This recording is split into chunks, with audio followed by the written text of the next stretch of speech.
Hey everybody, what's up? And welcome to the sixth edition of the VBS Red Wave Podcast. I'm your host, Liz Freeman, with Alec Virgil, Brandon Perry, Steve Tanner. So, what's up first?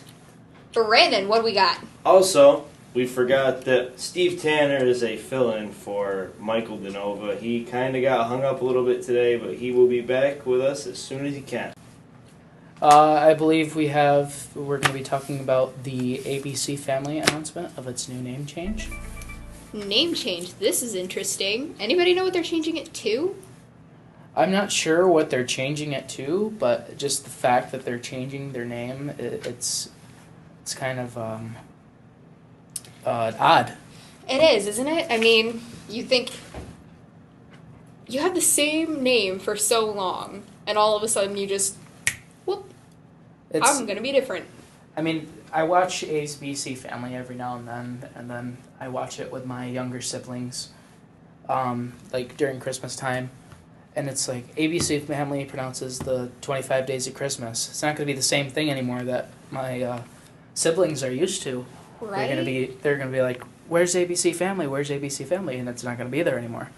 Exactly. And I mean, like, other channels have done it. I know Discovery had a Discovery Kids channel that's now like the Hub or something, and that's all their kids' morning cartoons that I don't even understand anymore.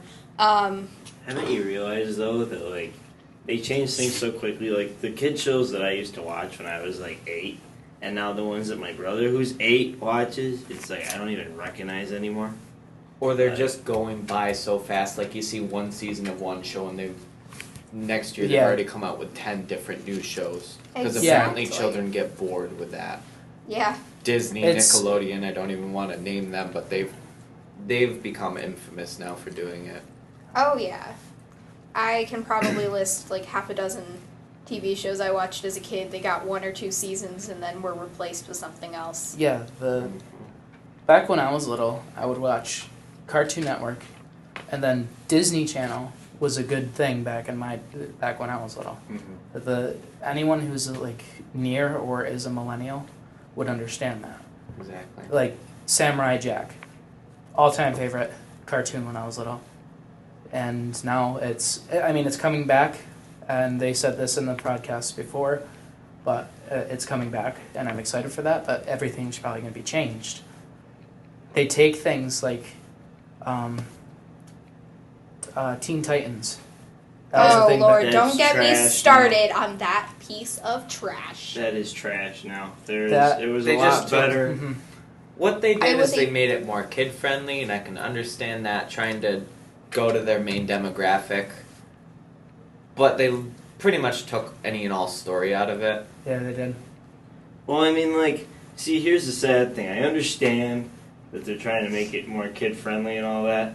But, like, you'd think that nowadays, with everything that they're trying to improve, and this version has worse graphics, worse everything, especially graphics, than they did before. And it's supposed to be better graphics because, you know, the 2K generation or whatever. You know what I mean? But back in 2009, 2010, it was good. It was a good cartoon, and its graphics, like you said, were amazing back then. But now they changed it to where it's like mediocre. Am I watching Hello Kitty? Or they made it more. Their heads are illegally huge now, and they made it more kid-friendly. It is now like an actual cartoon as compared to the different art style that it is now. The graphics are different. It doesn't really have any sort of linear story. It's just kind of a kid's show where you watch one show or one episode and it's a completely different story as per usual. Liz? Oh, absolutely. But to bring this back to what started this whole conversation, it turns out ABC Family, as of tomorrow, January 12th, is changing their name to Freeform because they're trying to get more audience members of their target audience, which, according to the president, is not necessarily a certain age range, but the age range of coming of age. That special case between your first kiss and your first kid. And this is quoted directly from ABC Family's president. The name encapsulates that moment in our heritage what we all experience where content is coming in shape, size, and format on every screen. Freeform seems to promise to deliver on that expectation that our young audience is having. So, based on that, I mean, I can kind of understand the name change, but it's like replacing old comic and old cartoons. It just, I don't know. We'll have to see. It gets rid of what you're used to. It's what something you grew up with. new, but you look at everyone nowadays who is so used to it, either, older or even younger as kids, you're still going to be calling it that name. It's kind of, in my personal opinion, doesn't really make sense to change something that is so iconic in how it is. Mm-hmm. Well, yeah. Well, it's just like Steven said too. Plus, I mean, like if they're gonna change that, are they gonna change the things that they do? Like is it gonna have a whole different program? Like, are they gonna change the entire routine? Because then you're really not gonna get used to it. I can understand if they're looking for a different new audience and they do, different, whether it be topics or shows or things that they show because of its new name and its new company that has bought it out apparently. But well, I think the main focus of all TV stations is to appear to be effective to all audience members, all viewers, and if they take averages and they say, okay, like what I said, Cartoon Network, the thing I used to watch when I was little, they probably looked at some sort of chart and said, okay, what is more popular out of the things, and I guess they tried changing it to what it is. I mean, you got the new stuff that's come out because I have a 4-year-old little sister and she watches Nickelodeon, Cartoon Network. But you have all this stuff that's coming out that's like,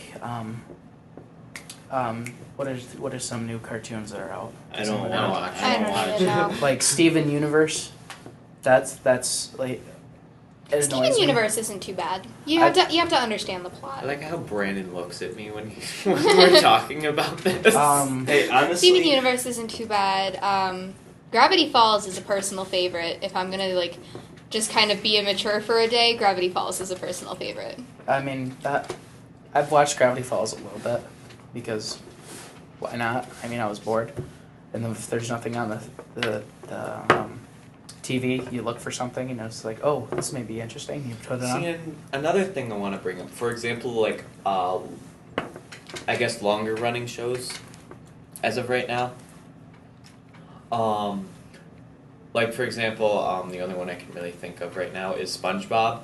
You look at the old stuff, it is entirely different from newer episodes and newer seasons, and that's been running they've probably made about 9 seasons now. It's crazy just the amount of difference they went, not only graphically and demographically, to this show. It's just No words. Personally, I am not a fan of newer cartoons, especially ones that have been longer running, like for example when they've taken Teen Titans or whatever and this is actually Teen Titans and Teen Titans Go are a completely separate cartoon series. But it's not that they did replace Teen Titans with Teen Titans Go, but it's not that Teen Titans Go is a continuation. They're starting over almost. Yeah, it's an awkward, crazy never reboot. Really understood that because they had this enjoyable thing and then they sort of made it this weird or different thing. I'm touching my You're gonna pull the cord out of the mic. I'm gonna end up breaking something. And now half of us session. are gonna go silent. Yep. That's right, folks. You're gonna lose all of us just because Steven can't stop touching the Nope. freaking mic. He has an obsession with the mic. So yeah, who burned down the Stampede? Was it? You know what I mean? See, Nobody I've heard really knows rumors yet. floating around everywhere. Like for example, the guy who rebought it was, it was going down the tube, so they finally ended up burning it down for insurance fraud. And That's what I've been hearing, but again, that's rumors that I'm kind of. But that not place exactly is popular believing amongst the Central New Yorkers. I mean, anybody that's in the area knows that place by heart. You know it by heart, but you don't eat there on a regular basis if you value your life or the safety of your intestines. Why is No. that? I mean, Oh I've been gosh, there- their food was so nasty. No, their food was so Okay. nasty, and they used to.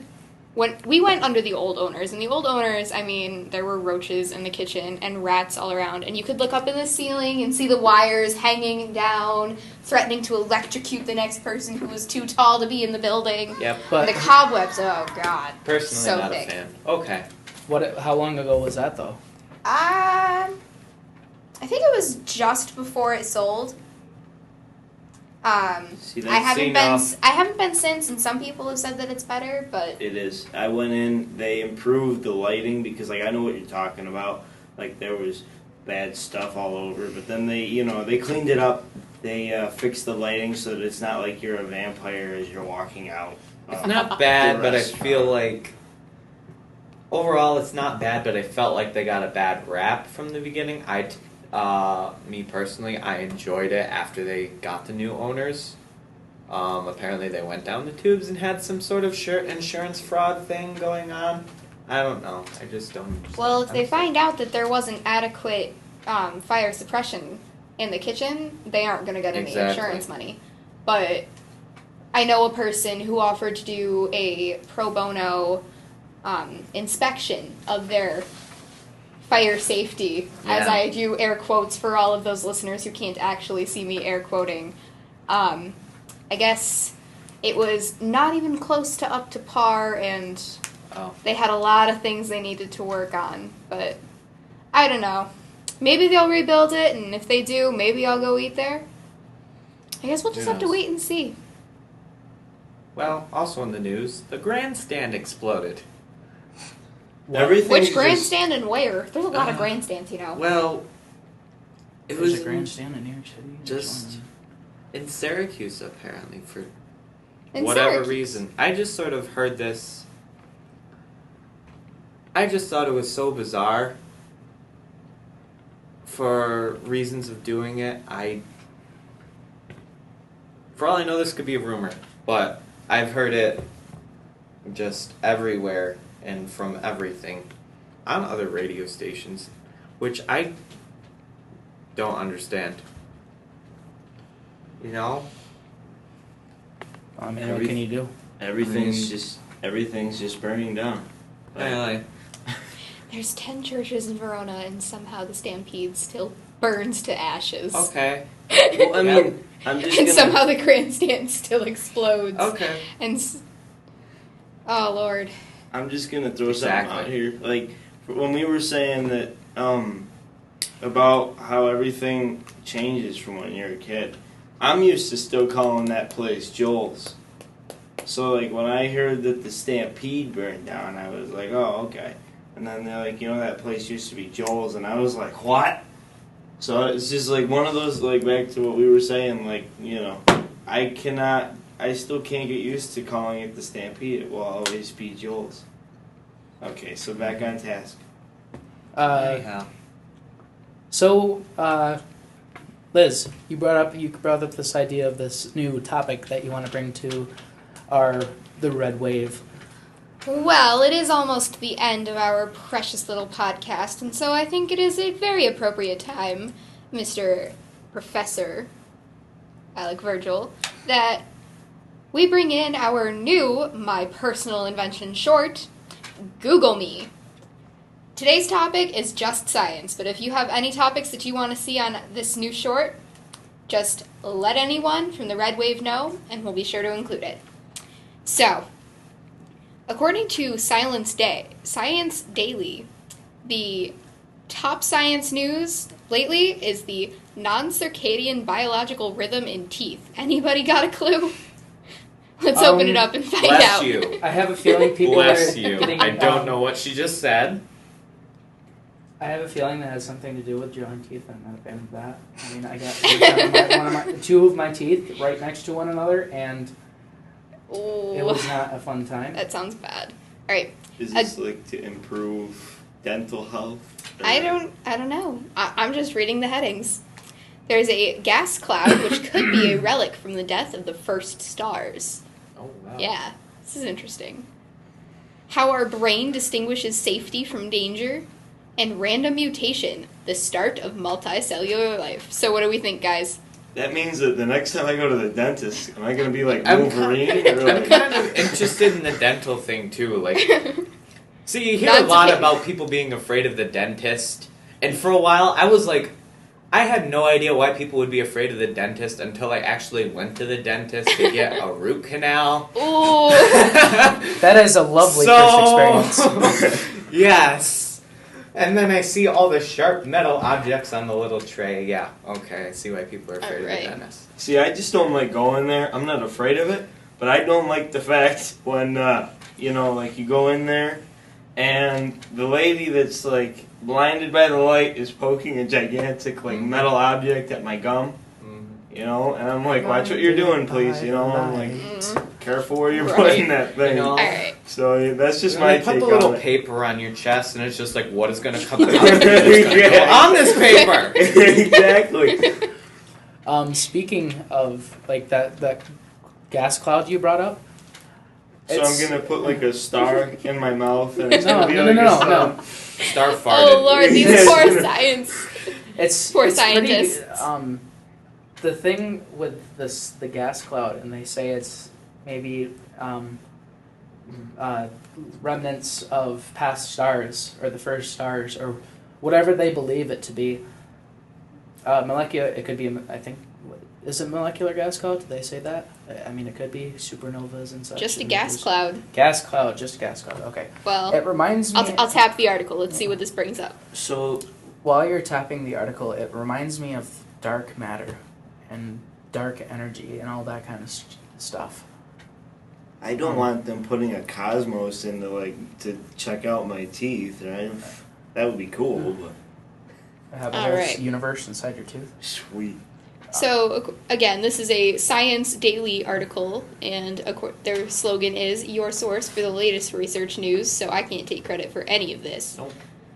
But, according to this article, researchers from Australia and the United States have discovered a distant, ancient cloud of gas that may contain the signature of the very first stars that formed in the universe.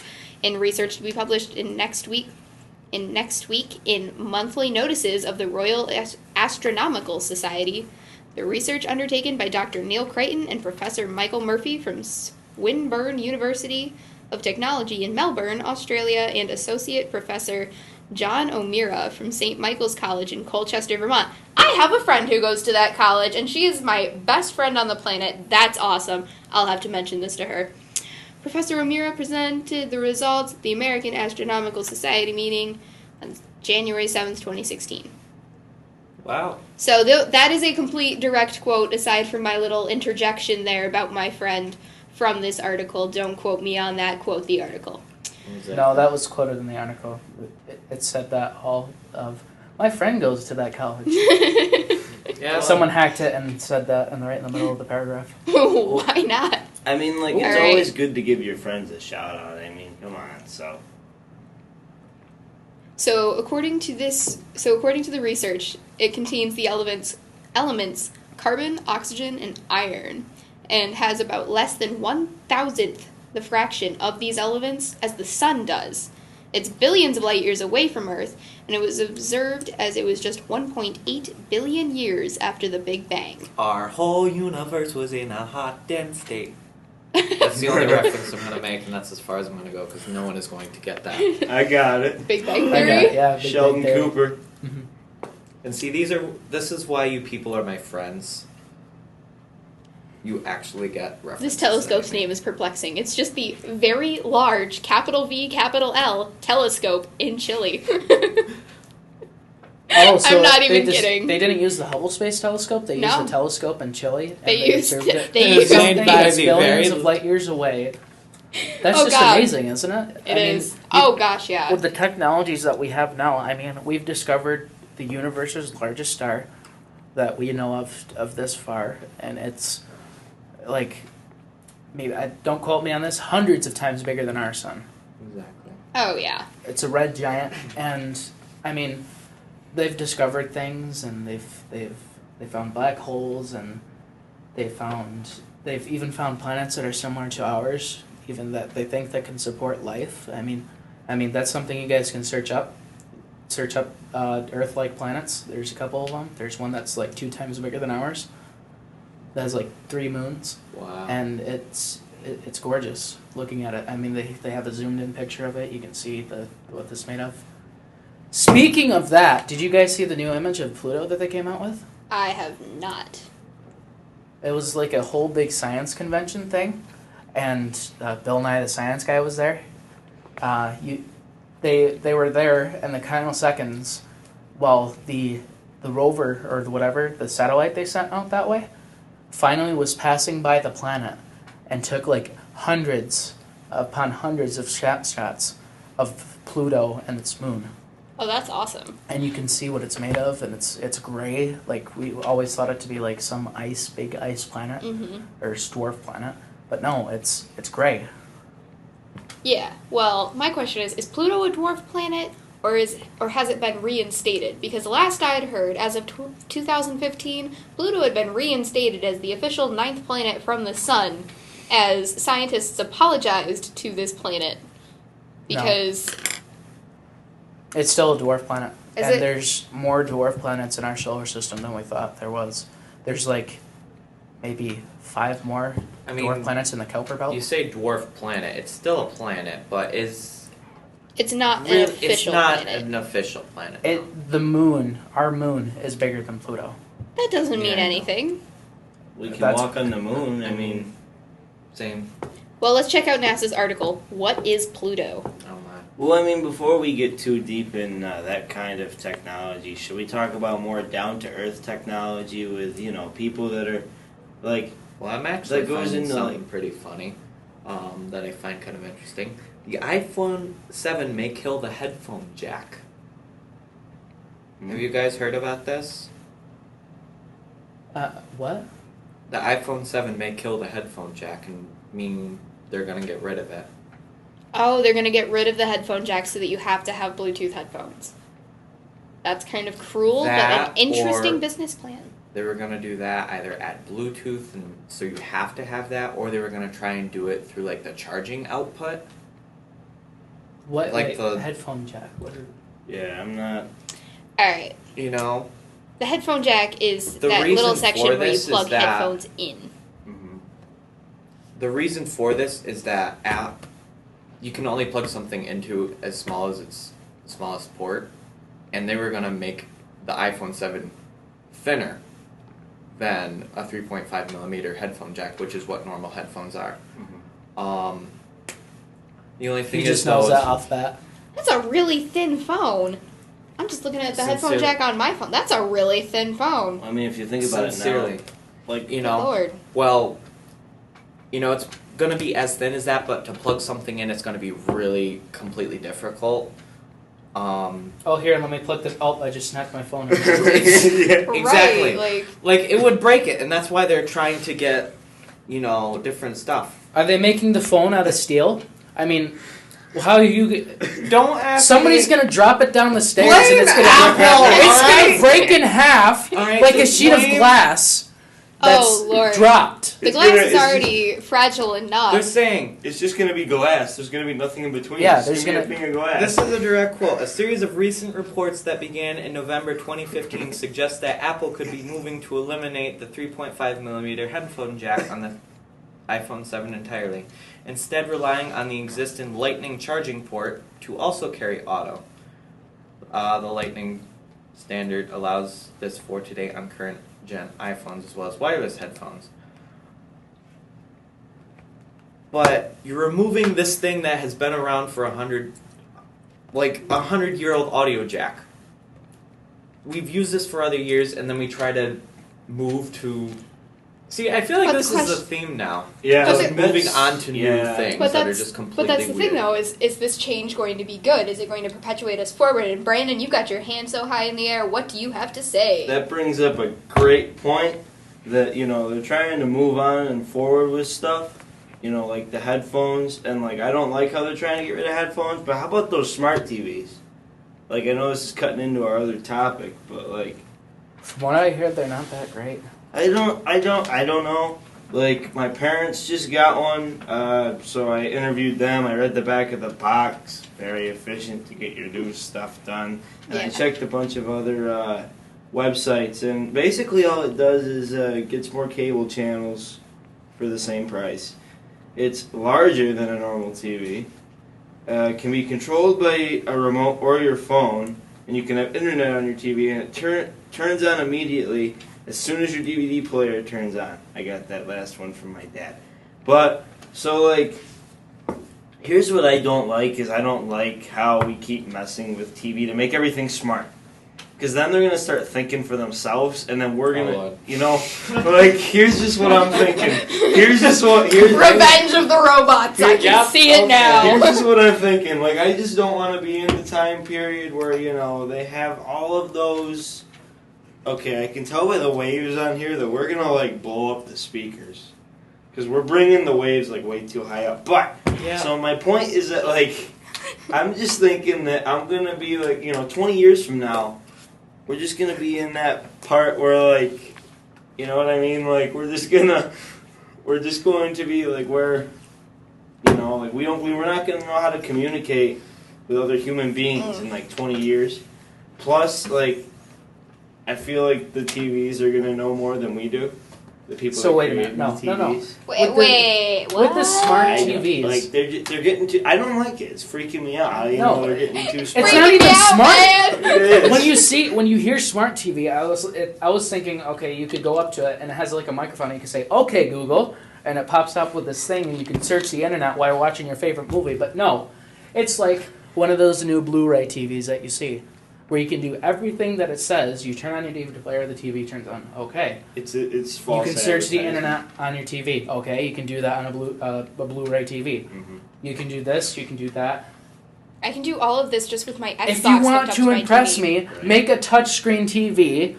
Make something that I can look up the internet without having to touch any buttons, and make it so it is smarter than me to call it a smart TV. Don't just say, okay, we're going to take all the ideas from Blu-ray TV or the new TV that came out that's curved, that does all the same exact things, and they don't call it a smart TV. I don't know. It's a curved And we're just going to call it a curved. smart TV and call it good. It's like, okay, ours, it's not the same name, you can't sue us. Joke's on you. We're going to make money. I mean, like, What? it's false. Sorry. But, like, I'm sorry. Mine is kind of irrelevant. You continue. I think it's false advertisement. Like, it's the exact same thing. Like Liz said, if you hook on to Xbox Live, you can do that with your Xbox. And that's Xbox One, shout out. That's just I'm still with the 360. I love my Xbox One. I got it. Okay. I got my Xbox One for Christmas, and let me tell you, I don't think any Xbox has ever seen so much use as that thing. I've got 3 siblings at home, and we use it to no end. And I know it's kind of a kid's game, but I'm a world builder with all my writing, and so I use Minecraft as like virtual unlimited Legos. And it's super fun. So shout out to Xbox One and Minecraft. Definitely. That's all Minecraft is really good for, though. I don't like the game. Alec. So I know that we're in all these interesting topics here, but I think we should bring this, now that this has become the longest Red Wave podcast to this date. As of recording this, we have been going half on an hour. for 29 minutes, 16 seconds, so thank you all for listening for so insanely long. This has been Liz, Alec, Brandon, and Steven. Whoop. And we hope that you guys have a fantastic day. See you See you all later.